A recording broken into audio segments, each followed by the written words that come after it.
Hello, and welcome to our lectures on bacterial metabolism. This is quite the lofty subject. This is going to take a few videos, and we are going to have to get through all of that content right here. So let's get down to it. Alright, so metabolism is going to encompass the entirety of chemical reactions that happen within us. And if you can imagine that we have proteins and fats and carbohydrates and nucleic acid, and we want to do something with all those, and we want to control what happens to all those and respond what happens to all those, then we need some kind of metabolism. We need some kind of reactions uh, in those cells, in those organelles that we learned about, in order to do that stuff that we want to do.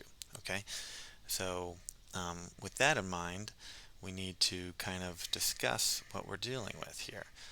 And if we can kind of understand the metabolism within the cell, we can understand it within us, then we can kind of understand it in prokaryotes and bacteria and our other microorganisms that we can learn about. Okay, so if we can control their metabolism, we can control them, right? Okay, so in this lecture, we will discuss the role of enzymes in metabolism. They pretty much are the star players of the game.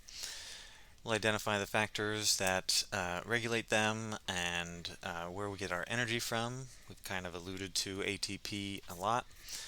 Um, and so we're going to get into glycolysis and the Krebs cycle, and we'll be able to differentiate between some metabolism terms like anabolism, catabolism, aerobic respiration, anaerobic respiration, and we'll get into fermentation as well.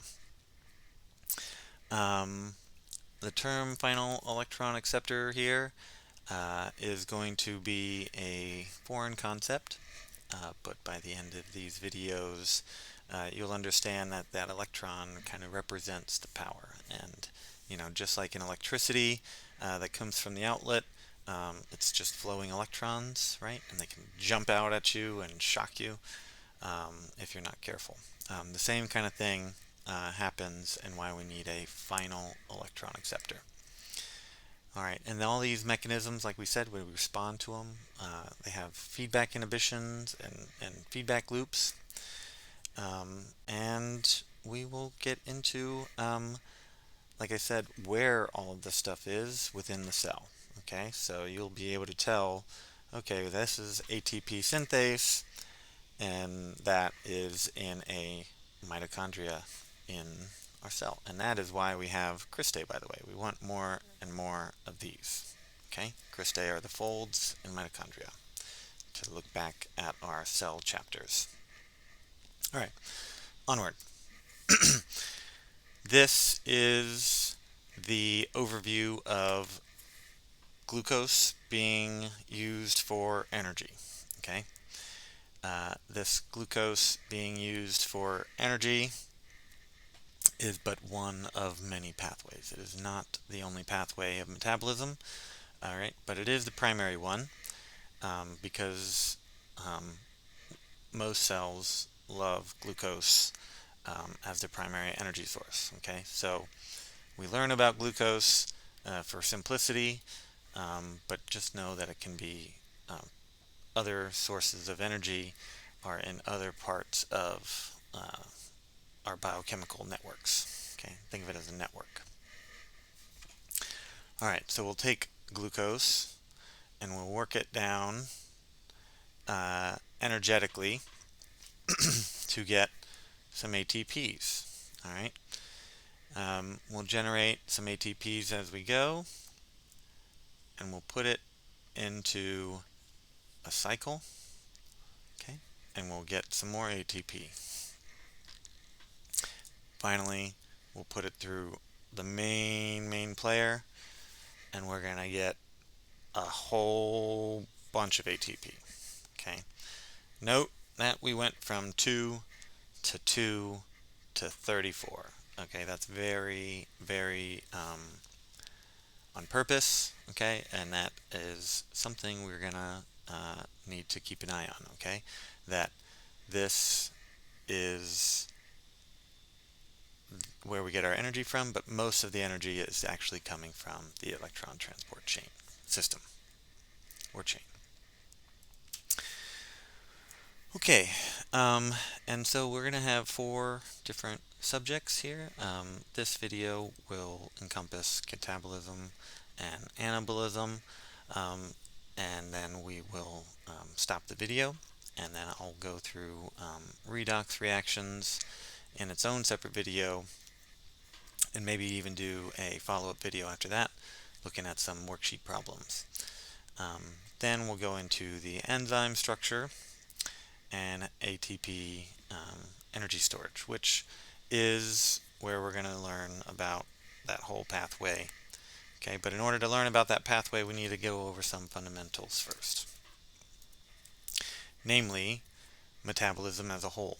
Okay, you might say, oh, my metabolism is weak, or my metabolism is strong, but what you actually are saying is my metabolism breaks down food faster than I can store it.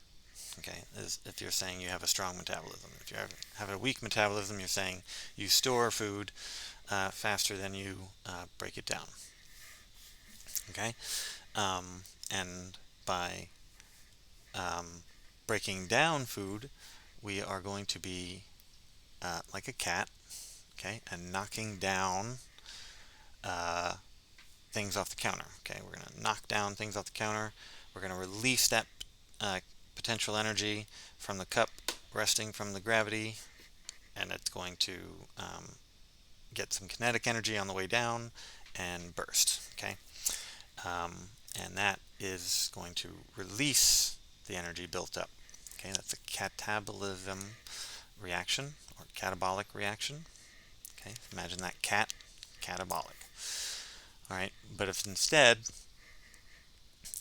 we take like a bodybuilder, we take a steroid, like an anabolic steroid, we would build up muscle. We wouldn't want to take in that protein that they get from the whey protein powder and then build it up anabolically and to store it into bigger and bigger muscle fibers, right? And so that way they can bulk up, right? So anabolic reactions build up energy and release very little heat, but in order to do that, they need ATP. You cannot have an anabolic reaction without the energy input, okay? And the reason why you would do that is so you can have it for later. It's kind of like a battery. We want to store those big molecules for later. They're going to be hard to leave a cell also, so then once we need it, we're going to use it catabolically. Okay, we're going to use it catabolically. We need to use that energy up, we'll use it. Okay. So to spell it out, anabolic reactions are synthesized into complex materials, right? Simple into complex, and catabolic reactions are breaking down the molecules into simpler ones, okay, and kind of a cycle thereof, okay. And so the network of burning calories or burning your metabolism is all in the balance between anabolic and catabolic reactions. Alright, so with that, we'll stop this video, and we'll see you back in the next video.